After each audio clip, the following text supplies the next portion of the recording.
May matinding balita tayong pag-uusapan ngayon tungkol kay Pi Network na muli na namang nasa bingit ng pagbagsak sa kanyang all-time low.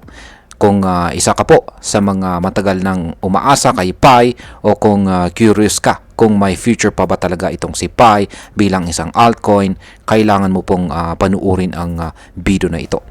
Kaya yan, pag-uusapan po natin dito kung bakit muling nakaharap sa panganib si Pi Network, ano ang sinasabi ng mga technical indicators tungkol sa kanya at kung may pag-asa pa ba siyang makabawi or makarecover.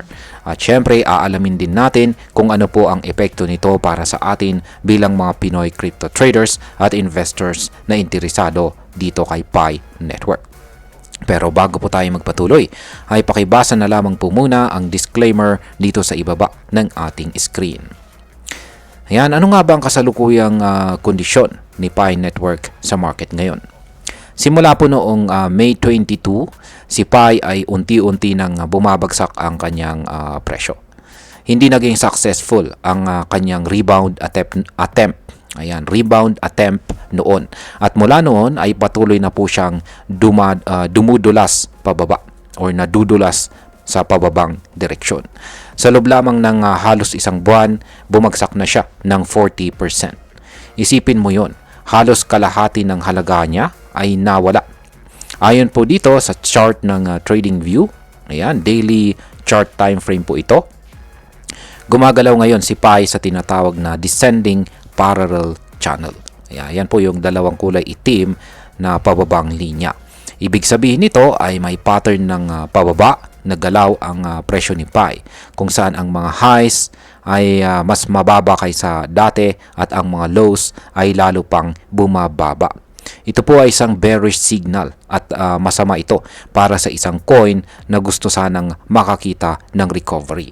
Sa madaling salita ay mas dumarami po ang gustong magbenta kaysa sa bumili.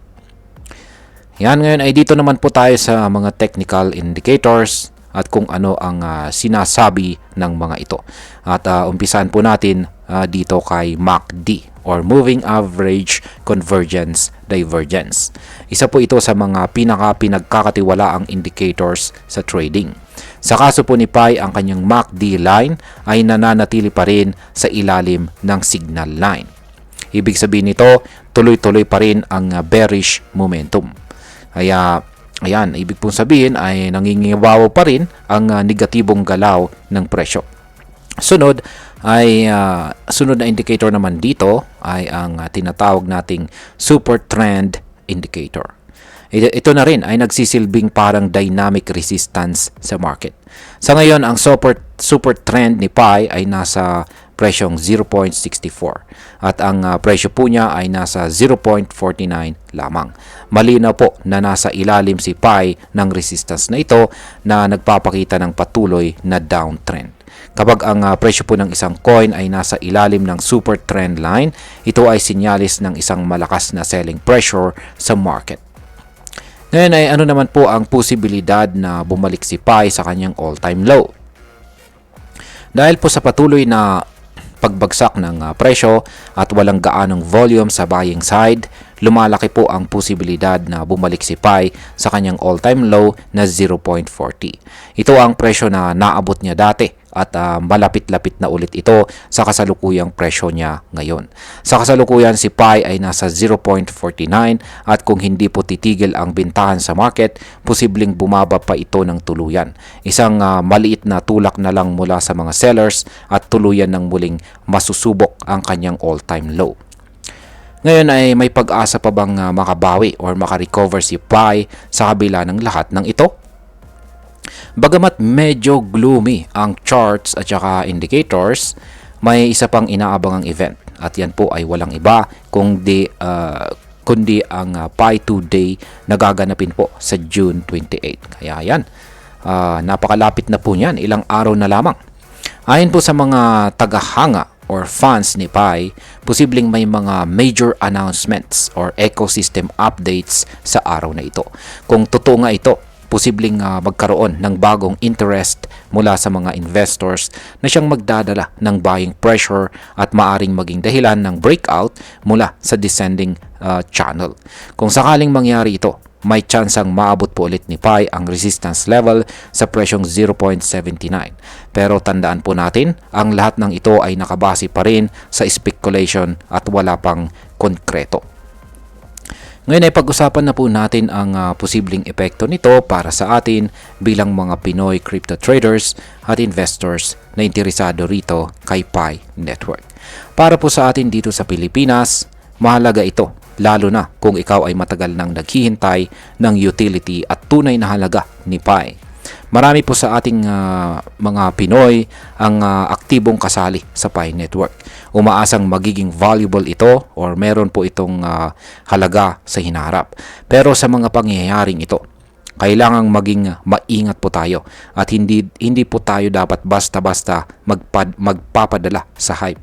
Ang presyong bumabagsak, indicators na bearish at kakulangan po sa konkretong developments ay mga sinyales na dapat po talaga nating bantayan. Kung isa ka pong trader, mas mainam po na maghintay ng confirmation bago po tayo pumasok. Kung isa ka naman pong long-term holder, siguro ay dapat po nating suriin kung sulit pa ba ang pananatili natin kay Pi, lalo na kung wala pang malinaw na utility. Yan, bilang panghuli, ang masasabi ko naman tungkol dito ay sa totoo lang, malungkot na makita si Pi na patuloy na bumabagsak. Naging hopeful po ang marami sa atin, lalo na noong una itong ipinakilala bilang accessible at inclusive na crypto para sa lahat. Ngunit habang tumatagal, tila nawawala po ang momentum at kumpiyansa ng market kay Pi. Hindi pa huli naman ang lahat. Kung maganda po ang magiging announcement sa Pi Today at kung magkakaroon po ng malinaw na development sa ecosystem, possible pa rin ang pag-angat. Pero hanggat wala pang malinaw na direksyon si Pi, mahirap na magtiwala ng basta-basta. Kaya ang payo ko po ay maging matalino, magbasa po ng charts, at higit po sa lahat ay huwag po tayong basta maniwala sa hype. Ang crypto trading ay hindi po ito sugal. Ito po ay disiplina.